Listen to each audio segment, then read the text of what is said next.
Tuhan kita bisa ketemu kembali. Dalam segala keterbatasan kita gunakan kemampuan yang masih ada. Ayo kita fokuskan lagi hati kita, tinggalkan segala kegiatan kita saat ini. Ini waktunya untuk kita memuji dan menyembah Tuhan. Hati ini kembali disegarkan untuk mendengarkan firman Tuhan. Hari ini kita memperingati Yesus Kristus Tuhan sudah bangkit. Yesus Kristus Tuhan juru selamat kita hidup dan menang. Bapak Ibu Saudara, mari kita berdoa sebelum kita memulai ibadah kita pagi ini. Terima kasih Tuhan, terima kasih Bapa di surga, terima kasih Roh Kudus. Dalam segala masalah yang kami alami, seluruh dunia, seluruh Indonesia dan khususnya Jakarta sekarang ini, kami masih punya kesempatan untuk beribadah di hadapan-Mu Tuhan. Kami membawa hati kami kepadamu Tuhan, karena kami tahu Tuhan, ketika kami mempersembahkan hati kami, maka itu menjadi dupa yang harum di hadapan Tuhan. Hari ini Tuhan, kami adalah orang-orang yang menang. Kami memperingati kebangkitan Kristus Yesus Tuhan telah melepaskan kami dari segala hukuman maut, telah menang atas segala hukuman dosa. Terima kasih Tuhan. Mari berkati ibadah kami dalam segala apa yang bisa kami miliki, segala apa yang masih bisa kami persembahkan kepada Tuhan. Berkati dan biarlah lawatan Allah tetap menyapa kami walaupun kami berada di rumah kami masing-masing. Jarak dan waktu mungkin bisa memisahkan kami, tempat kami mungkin berbeda-beda, tetapi hati kami menjadi satu untuk memuji dan menyembah Tuhan. Terima kasih Tuhan. Hanya di dalam nama Yesus kami berdoa dan bersyukur. Amin. Mari kita naikkan pujian kita yang pertama, Bapak Ibu Saudara.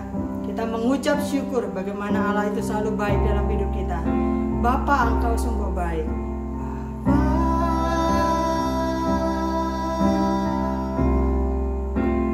Engkau sungguh baik. Katakan dengan sepenuh hati. Kasih-Mu melimpah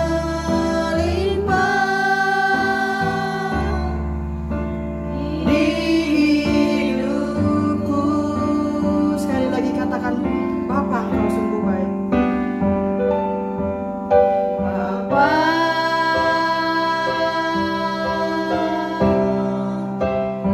Engkau sungguh baik. Kasih-Mu melimpah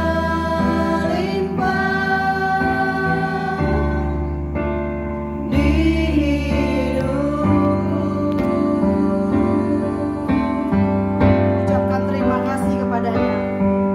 Bapa,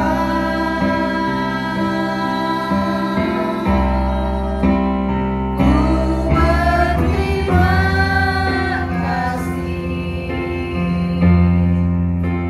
Berkat-Mu hari ini yang Kau sediakan bagiku. Naikkan syukur-Mu di hadapannya.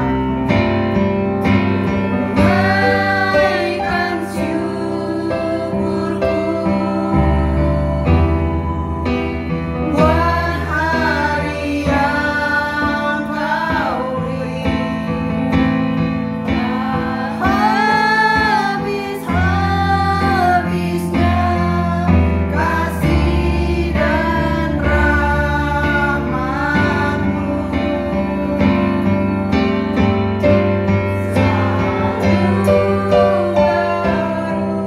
Dan tak pernah terlambat pertolongan-Mu. Besar setia-Mu di sepanjang hidupku. Bapak Ibu Saudara, kita sedang tidak dalam posisi yang nyaman saat ini. Kita sedang di dalam pergumulan masalah dan sakit penyakit yang merajalela di sekitar kita. Tapi kita percaya kita aman di dalam lindungan Tuhan. Kita percaya Tuhan tetap beserta dengan kita. Bersama Yesus kita bisa melakukan segala sesuatu. Apapun yang terjadi dalam hidup kita, mari kita tetap mengucap syukur kepada Bapa kita di surga. Naikkan pujian ini sekali lagi. Bapa, Engkau sungguh baik. Bapa,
bersyukur karena Allah itu selalu menyertai kita.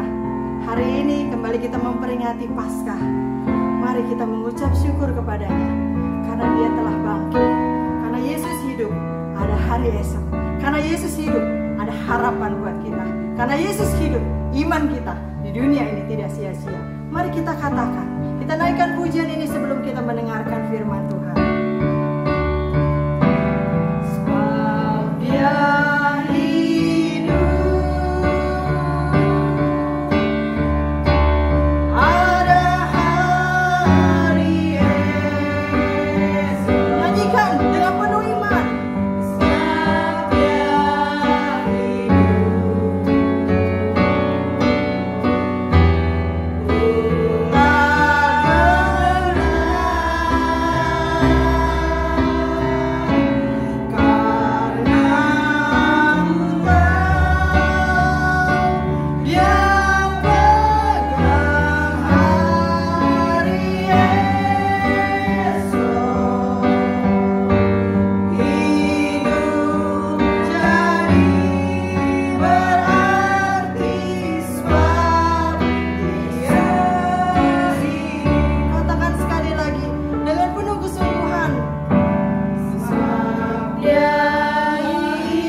PDP Paulus untuk memberikan firman Tuhan bagi kita semua. Terima kasih untuk waktunya. Ya saudara, selamat hari Minggu, selamat hari Paskah. Untuk itu hari ini mari kita mendengarkan firman Tuhan. Sebelumnya mari kita berdoa terlebih dahulu. Tuhan Yesus, terima kasih untuk pagi hari ini. Terima kasih untuk berkat-Mu ya Tuhan. Di tengah situasi seperti ini kami masih boleh merayakan hari raya Paskah ya Tuhan. Kami mengucap syukur untuk hal itu ya Tuhan. Kau tolong pimpin kami, dimanapun kami berada, kami mendapatkan bekal firman-Mu ya Tuhan. Sehingga firman ini menjadi kekuatan bagi hidup kami ya Tuhan Yesus. Terima kasih ya Bapak, di dalam nama Yesus kami bisa berdoa. Haleluya, amin. Ya, shalom saudara. Selamat pagi sekali lagi. Ya saudara, hari ini mari kita buka dalam Matius 28 ayat 1 sampai ke 15. Matius 28 ayat 1 sampai ke 15. Walaupun saudara di rumah, saudara bisa buka Alkitab juga kan ya. Silakan dibuka. Ya saudara, judul khotbah hari ini adalah mengalahkan dusta. Mengalahkan dusta. Untuk itu saya baca terlebih dahulu ya saudara. Matius 28 ayat 1 sampai 15. Setelah hari Sabat lewat, menjelang menyingsingnya fajar pada hari pertama minggu itu, pergilah Maria Magdalena dan Maria yang lain menengok kubur itu. Maka terjadilah gempa bumi yang hebat, sebab seorang malaikat Tuhan turun dari langit dan datang ke batu itu, dan menggulingkannya lalu duduk di atasnya. Saudara, sambil kita membaca firman Tuhan, mari kita sambil imajinasikan ya. Wajahnya bagaikan kilat, dan pakaiannya putih bagaikan salju. Dan penjaga-penjaga itu gentar ketakutan dan menjadi seperti orang-orang mati. Akan tetapi malaikat itu berkata kepada perempuan-perempuan itu, Janganlah kamu takut, sebab aku tahu kamu mencari Yesus yang disalibkan itu. Ia tidak ada di sini, sebab ia telah bangkit sama seperti yang telah dikatakannya. Mari lihatlah tempat ia berbaring. Dan segeralah pergi dan katakan kepada murid-muridnya bahwa ia telah bangkit dari antara orang mati. Ia mendahului kamu ke Galilea. Di sana kamu akan melihat dia, sesungguhnya aku telah mengatakannya kepadamu. Mereka segera pergi dari kubur itu dengan takut dan dengan sukacita yang besar dan berlari cepat-cepat untuk memberitahukannya kepada murid-murid Yesus. Mereka di sisi lain takut, di sisi lain juga sukacita ya, Bapak Ibu Saudara. Lalu tiba-tiba Yesus berjumpa dengan mereka dan berkata, "Salam bagimu." Yesus mendekati, lalu berkata, mereka mendekatinya dan memeluk kakinya serta menyembahnya. Maka kata Yesus kepada mereka, "Jangan takut, pergi dan katakanlah kepada saudara-saudaraku, supaya mereka pergi ke Galilea. Dan di sanalah mereka akan melihat aku." Ketika mereka di tengah jalan, datanglah beberapa orang dari penjaga itu ke kota dan memberitahukan segala yang terjadi itu kepada imam-imam kepala. Dan sesudah berunding dengan tua-tua, mereka mengambil keputusan, lalu memberikan sejumlah besar uang kepada serdadu-serdadu itu. Dan berkata, "Kamu harus mengatakan bahwa murid-muridnya datang malam-malam dan mencurinya ketika kamu sedang tidur. Dan apabila ini kedengaran oleh wali negeri, kami akan berbicara dengan dia, sehingga kamu tidak beroleh kesulitan apa-apa." Mereka menerima uang itu dan berbuat seperti yang dipesankan kepada mereka. Dan cerita ini tersiar di antara orang Yahudi sampai sekarang ini.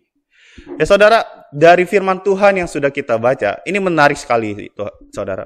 Karena berita kebangkitan Kristus itu sendiri akhirnya dimanipulasi oleh imam-imam dan tua-tua di situ saudara. Dia bayar, dia berunding dulu tuh. Waktu dapat info dari penjaga, lalu setelah berunding, ini orang-orang jahat nih saudara ya, setelah berunding, lalu dia bayar ke serdadu-serdadu penjaga itu. Nah, setelah itu, setelah mereka bayar, maka si penjaga-penjaga ini menyebarkan dusta saudara, menyebarkan kebohongan di situ. Jadi tentara-tentara ini dibayar oleh imam-imam untuk mengatakan bahwa mayat Yesus itu dicuri murid-muridnya. Konspirasi besar ya saudara ya. Artinya apa saudara? Tentara imam-imam dan tua-tua ini menutupi kebenaran tentang kebangkitan Kristus itu sendiri. Jadi kita bisa melihat apa di sini? Kita bisa melihat akar dari segala kejahatan adalah cinta uang ada di sini saudara. Nah, uang yang diterima oleh tentara ini akhirnya melahirkan dosa yang lain, yaitu adalah kebohongan atau dusta. Karena tentara itu melakukan apa yang disuruh oleh tua-tua, imam-imam kepala. Menyebarkan kebohongan bahwa murid-murid Yesus mencuri jenazah Yesus. Lalu pesan ini diberikan supaya orang-orang percaya bahwa Yesus itu tidak bangkit. Dan ya ada aja orang yang percaya ya saudara ya. Nah, karena yang ngomong adalah tentara penjaga, ya sangat mungkin orang-orang Yahudi yang tidak tahu menahu tentang keadaannya di situ, ya udah percaya aja saudara kepada tentara-tentara Yahudi ini gitu. Jadi ini kebohongan besar, dusta besar itu disebar saudara. Nah, kita bisa melihat saudara, di sisi lain saudara, kita bisa melihat betapa bebalnya imam-imam yang ada di situ saudara. Mereka kan dengar ya, mereka mendengar kebenaran bahwa Kristus itu sudah bangkit oleh tentara-tentara penjaga. Tapi kemudian mereka malah mengkambing hitamkan murid-murid Yesus, lalu mereka bebal karena mereka tahu Yesus itu bangkit, bukannya mereka percaya lalu bertobat, tapi malah mereka menutupinya. Bahkan mereka bayar orang, saudara. Bayangin saudara, yang melakukan ini adalah imam-imam, tua-tua. Uang bisa berbicara dalam hal ini. Saudara, kita bisa melihat ini. Kalau dia sudah mendengar kebenaran, lalu dia tidak percaya. Artinya gini, kalau Yesus berbuat mujizat di depan mata imam ini, tetap aja mereka tetap bebal, saudara. Mungkin mereka akan berkata gini, itu mah trik sulap, bisa-bisaannya aja gitu. Jadi kalau orang bebal ya udah susah, saudara. Mutiara memang nggak boleh dikasih kepada babi, emang susah, saudara. Ya, kita hanya perlu mendoakan kalau ada orang-orang seperti ini. Nah, untuk itu saudara, kita bisa melihat juga bahwa imam tanpa iman hanya menghasilkan dusta. Imam tanpa iman hanya menghasilkan dusta. Akibatnya apa saudara? Dusta itu tersebar sampai sekarang. Generasi demi generasi kehilangan kesempatan untuk percaya tentang kebangkitan Kristus itu sendiri, saudara. Ya, puji Tuhan kalau kita semua yang ada di tempat ini, saudara yang ada di rumah, yang sedang mendengarkan firman Tuhan, tentu kita sama-sama percaya toh bahwa Yesus sudah bangkit pada hari yang ketiga. Dusta ini bicara tentang ketidakbenaran, saudara. Bicara tentang kebohongan, menyimpang dari suatu kebenaran. Dusta mengantarkan kita kepada dosa. Dosa mengantarkan kita kepada maut. Nah, saudara, saya berpikir gini loh, saudara. Jangan-jangan ya kegerakan antikris yang besar itu tuh dari orang dalam. Dari kekristenan itu sendiri, jangan-jangan dari pemimpin-pemimpin agamawi, saudara. Yang seringkali melakukan rutinitas agamawi, tapi jangan-jangan tidak melakukannya, saudara. Ya, ini perlu perenungan juga sih ya, saudara. Ya, ini hanya asumsi saya. Tapi yang pasti, saudara, banyak generasi, banyak orang yang sudah termakan oleh dusta. Kalau kita bicara dusta, tentu kita ingat dengan satu pribadi yang namanya iblis, saudara. Setan, itu kerjaannya tuh, saudara. Yohanes 8 ayat 44 dikatakan gini. Iblislah yang menjadi bapamu, dan kamu ingin melakukan keinginan-keinginan bapamu. Ia adalah pembunuh manusia sejak semula, dan tidak hidup di dalam kebenaran. Sebab di dalam dia tidak ada kebenaran. Apabila ia berkata dusta, ia berkata atas kehendaknya sendiri. Sebab ia adalah pendusta dan bapa segala dusta. Saudara, iblis adalah bapa segala dusta. Dia pembunuh manusia sejak semula. Dia tidak hidup di dalam kebenaran karena di dalamnya tidak ada kebenaran. Itu setan tuh, iblis, saudara. Kalau kita sering ngebohong, ya kita bisa ngeliat lah, kita ini anak siapa ya, saudara. Anak Tuhan apa anak setan gitu. Di Kejadian 3 ayat 4-5 itu cerita tentang bagaimana ular menawarkan dusta kepada Hawa, saudara. Ular ngomong kepada perempuan itu, sekali-kali kamu gak akan mati, saudara. Ya, secara jasmani emang gak mati, saudara. Tapi rohani mati, saudara. Jadi sejak semula apa, saudara? Sejak semula iblis itu udah nawarin dusta kepada manusia dan manusia terima tawaran itu. Karena memang iblis adalah bapak pendusta, saudara. Yang ngikutin yang sering dusta seperti ini adalah iblis. Jadi imam-imam itu bisa jadi adalah, silakan jawab sendiri ya, saudara. Nah, seringkali tuh, saudara, di dalam kehidupan sehari-hari kita tuh didustai, dibohongin sama iblis loh, saudara. Saudara ingat, mungkin pernah mendengar kata-kata seperti ini. Wah, kamu pasti gagal. Kamu gak mungkin sembuh. Kamu mah gak ada masa depan. Lihat keluarga kamu. Kamu pikir kamu bisa menjadi orang yang hebat. Kata-kata itu mungkin pernah membisiki di telinga kita, saudara. Kamu gak mungkin berubah. Lihat kamu hidupnya susah. Kalau memang Yesus bangkit, kok dia gak nolong kamu? Kalau memang Yesus bangkit, kok COVID-19 masih berkeliaran? Kalau memang Yesus bangkit, kok lo makin susah, bukan malah makin baik? Seringkali kita ditipu iblis, saudara. Kita khawatir dalam kehidupan ini. Tuh kan, lihat hidup lo sengsara. Lo masih mau ikut Yesus? Kita termakan dusta iblis, saudara. Kita tertipu sehingga kita tidak bisa bersuka cita lagi. Lalu kita satu titik bisa jadi mengambil kesimpulan, oh kasih Tuhan itu terbatas, memilih. Tuhan hanya sayang kepada dia doang. Tuhan hanya sayang kepada dia. Saya mah enggak. Iblis menuduh kita adalah orang berdosa sehingga kita nggak layak mendapatkan mujizat. Itu tuh kerjaan iblis. Dia tidak datang dalam keadaan yang menyeramkan, saudara. Justru dia mainnya main cantik, saudara. Untuk menawarkan dusta-dustanya. Kita perlu menyadari gini ya, saudara, bahwa pendusta ini sebenarnya punya target market. Nah ini, saudara, kita perlu mengalahkan dusta. Tapi kita perlu tahu bahwa si pendusta ini punya target market. Sama halnya kayak sales. Kalau dijual barang yang mewah, tentu ditawarkan kepada orang kaya, saudara. Kalau dia punya barang yang nggak terlalu mewah, ditawarkan kepada orang menengah ke atas, saudara. Lalu juga ada barang-barang yang memang dikhususkan dijual untuk anak-anak, saudara. Mainan dan lain sebagainya. Nah,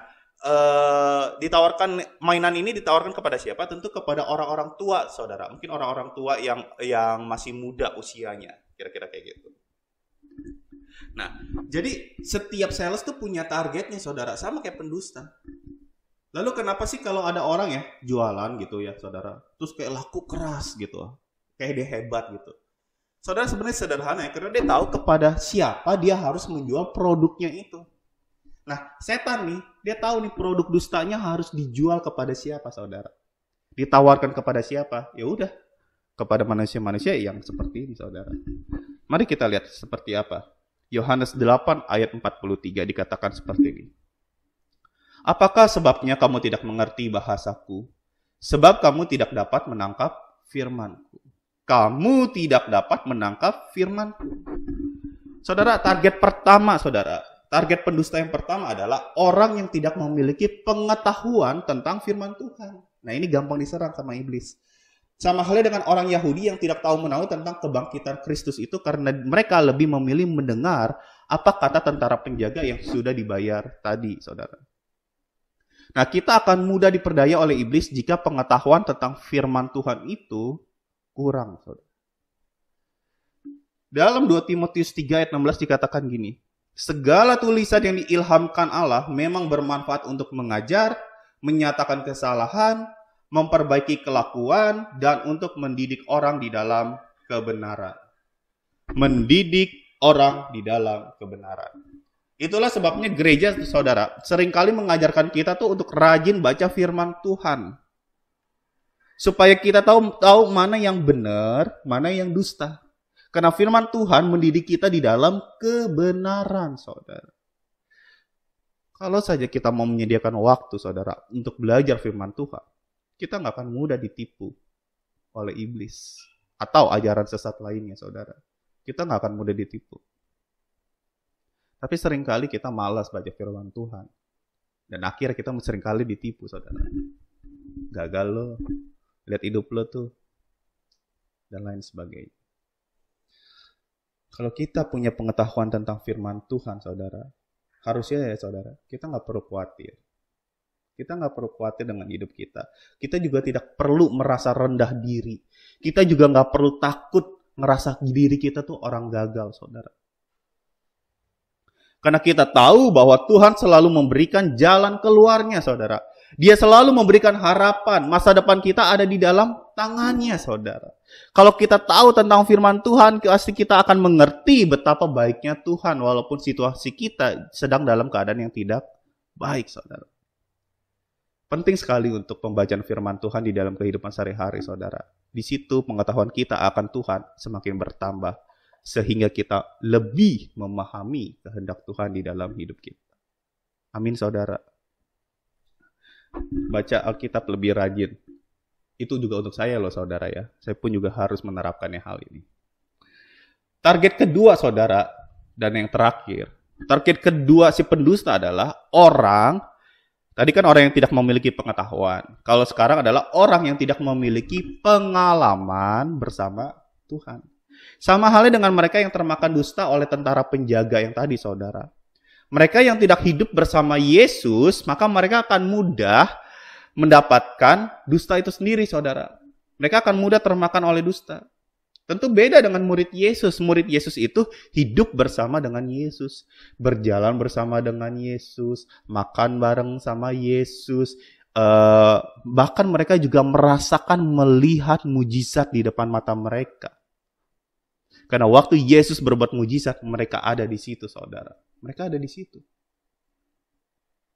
Waktu Yesus berbuat 5 roti dan 2 ekor ikan menjadi banyak, saudara, sehingga mengenyangkan 5.000 orang plus saudara. Mereka ada di situ. Mereka lihat, mereka punya pengalaman bersama Yesus, saudara. Itu murid-muridnya. Pertanyaannya, kita murid-muridnya bukan, saudara? Karena gini, kalau kita memang murid Yesus, kalau kita adalah anak Tuhan, seharusnya kita memahami, mengerti, kita juga memiliki pengalaman hidup bersama dengan Tuhan itu sendiri, saudara. Sehingga kita dengan mudahnya cerita tentang siapa Tuhan pribadi yang seringkali menyelamatkan kita. Seringkali menolong kita dari kegelapan, dari hal-hal yang membuat kita jatuh, saudara. Itulah Tuhan. Kita akan bisa menceritakan tentang Dia ke orang-orang jika memang kita hidup bersama dengan Tuhan, saudara. Kita punya pengalaman bersama dengannya. Sekali lagi, saudara, sama halnya dengan pengetahuan. Kalau saudara memiliki pengalaman hidup bersama dengan Tuhan, engkau akan tahu betapa baiknya Tuhan, sekalipun situasi tidak baik. Sebenarnya kuncinya cuma satu, saudara. Bagaimana cara supaya kita memiliki pengalaman hidup bersama dengan Tuhan? Ya relasi. Relasi. Kalau kita memiliki relasi yang intim bersama dengan Tuhan, kita nggak akan mudah ditipu oleh iblis, saudara. Kita nggak akan mudah termakan dusta oleh iblis, saudara. Contohnya gini aja. Mungkin iblis akan bersuara seperti ini. Tulus, lo lagi susah kan? Lo lagi terpuruk kan? Mana Tuhan kamu? Kok nggak nolong kamu? Kalau saya punya pengalaman bersama Tuhan, saya akan mampu menangkis dusta itu dengan kata-kata, "Hei iblis, Tuhan yang pernah menolong saya dulu, pasti juga akan menolong saya sekarang. Udahlah, mendingan lo cari mangsa yang lain lah daripada ngomong sama gue lah. Gue nggak akan termakan dengan dusta." Kenapa? Karena saya punya pengalaman bersama dengan Tuhan. Saya akan mampu menangkis seluruh dusta-dusta yang ada, saudara. Saya punya relasi yang kuat dengan Tuhan. Untuk itu, saudara, ayo jalin relasi lebih intim lagi bersama dengan Tuhan. Relasi adalah sesuatu yang hilang di Taman Eden. Manusia kehilangan relasi dengan Bapa di sorga saat itu. Akhirnya diusir dari Taman Eden. Tapi karena Yesus datang, menderita, lalu dia disalib, saudara. Sebagai apa? Dia adalah jalannya, saudara. Supaya kita memiliki relasi lagi dengan Bapa di sorga, saudara. Dia bilang kan, akulah jalan, kebenaran, dan hidup. Kalau mau kepada Bapa ya hanya lewat Yesus, saudara. Mari kita miliki hubungan yang intim dengan Bapa di sorga. Yesus sudah memberikan jalannya, saudara. Yesus sudah buka jalannya. Dan kita hanya bisa berdoa. Dan kita harusnya menyisihkan waktu kita untuk berdoa.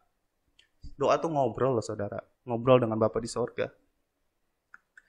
Kita kalau punya relasi yang kuat, maka dia akan menyatakan kehendaknya di dalam hidup kita. Untuk itu bangun hubungan yang lebih intim lagi. Di tengah situasi seperti ini, saudara, kita punya banyak waktu, saudara. Mari gunakan waktunya, saudara, sekian jam gitu untuk Tuhan. Biar kita lebih dekat lagi. Kita nggak tahu kapan kita meninggal. Tapi kita harusnya tahu kemana kita setelah meninggal, saudara. Karena kita punya hubungan yang intim dengan yang punya sorga itu sendiri. Amin, saudara. Sekali lagi, mari milikilah pengetahuan tentang firman Tuhan itu sendiri.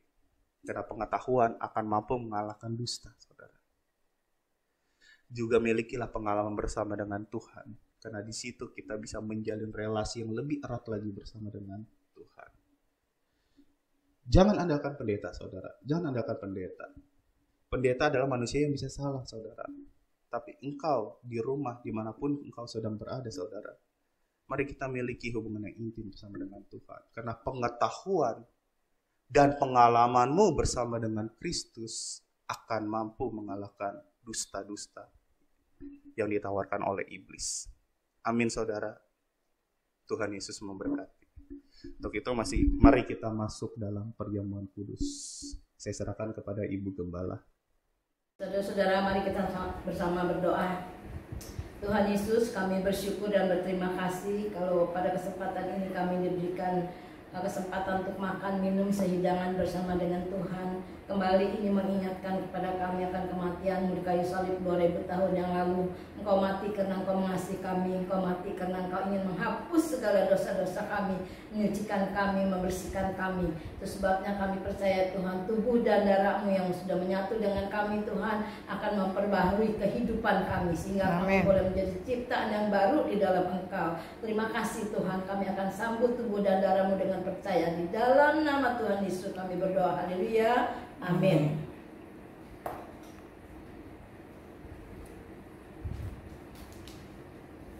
Saudara-saudara, apa kata Alkitab tentang perjamuan kudus? Perjamuan kudus dilakukan berdasarkan perintah ilahi yang langsung diberikan Tuhan Yesus sendiri. Sedemikian pentingnya perjamuan kudus bagi kehidupan orang percaya, sehingga gereja sangat mengharapkan semua orang yang mengambil bagian dalam perjamuan kudus ini telah mengerti makna dan arti yang terkandung di dalamnya. Pentingnya perjamuan kudus bagi kita. Perjamuan kudus penting bagi kita bukan sekedar untuk kesembuhan jasmani, tetapi lebih daripada itu untuk pembentukan kerohanian. Apa artinya jasmani kita kuat, sembuh, tetapi jiwa kita binasa? Oleh karena itu, penting jika kita makan dan minum tubuh dan darah Yesus dalam perjamuan kudus, sebab itu merupakan suatu momentum di mana kita menjadi satu dengan Yesus. Sehingga darah Yesus menyucikan kita dari segala dosa. Darah Yesus memutuskan kita dari segala kutuk-kutuk. Darah Yesus menghancurkan segala kekuatan iblis. Karena itu, hendaklah tiap-tiap orang menguji dirinya sendiri, dan baru sesudah itu ia makan roti dan minum dari cawan ini. Karena barang siapa makan dan minum tanpa mengakui tubuh Tuhan, ia mendatangkan hukuman atas dirinya sendiri. Jadi barang siapa dengan cara yang tidak layak makan roti atau minum cawan Tuhan, ia berdosa terhadap tubuh dan darah Kristus. Mari kita angkat tubuh Kristus dengan tangan kita, tangan kanan kita lebih tinggi dari kepala kita. Dan ketika mereka sedang makan, Yesus mengambil roti, mengucap berkat, memecah-mecahkannya, lalu memberikannya kepada murid-muridnya dan berkata, ambillah, makanlah, inilah tubuhku. Kita makan bersama-sama dalam nama Yesus. Dalam nama Yesus.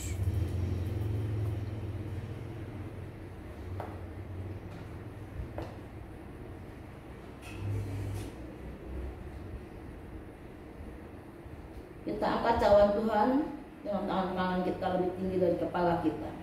Sesudah itu ia mengambil cawan, mengucap syukur, lalu memberikannya kepada mereka dan berkata, minumlah kamu semua dari cawan ini, sebab inilah darahku, darah perjanjian yang ditumpahkan bagi banyak orang untuk pengampunan dosa. Sama-sama kita minum dalam nama Tuhan Yesus. Dalam nama Yesus. Akan berdoa. Tuhan Yesus, terima kasih.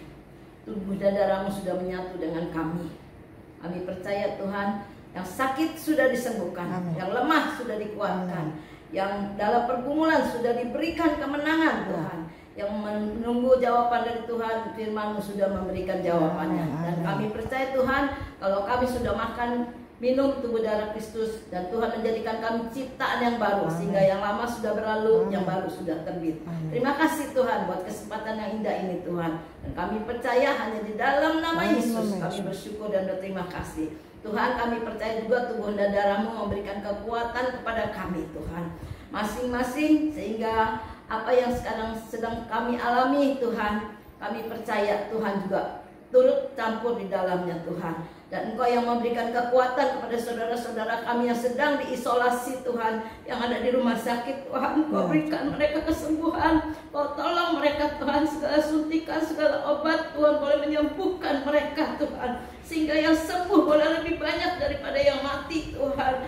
Engkau tolong kami Tuhan, dan selain itu juga Engkau ampuni segala dosa dan kesalahan kami Tuhan, terlebih mereka yang masih ada di dalam dosa Tuhan. Mari Kau tarik Tuhan, Kau bersihkan mereka, Kau sucikan mereka, Kau kuduskan mereka Tuhan. Kami bersyukur Tuhan, sebelum Kau datang Kau berikan peringatan kepada kami Tuhan, supaya kami boleh Kau sucikan, supaya kami boleh ada lebih dekat bersama dengan Engkau. Terima kasih Tuhan, terima kasih. Dalam nama Tuhan Yesus kami sudah berdoa dan bersyukur. Haleluya. Amin.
Karena Engkau menolong kami Tuhan, Engkau menyelamatkan kami.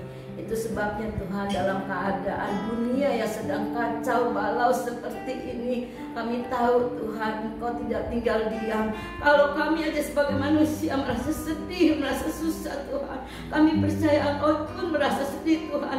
Tetapi Engkau melakukan semua ini demi kebaikan kami semua Tuhan, supaya kami semua mau bertobat, mau kembali kepada Tuhan. Terima kasih Tuhan buat kesempatan yang masih Tuhan berikan kepada kami.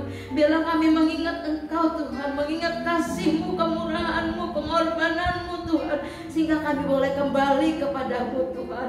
Kembali kami berdoa untuk saudara-saudara kami yang ada di rumah sakit, yang terbalik Tuhan, yang sedang diisolasi.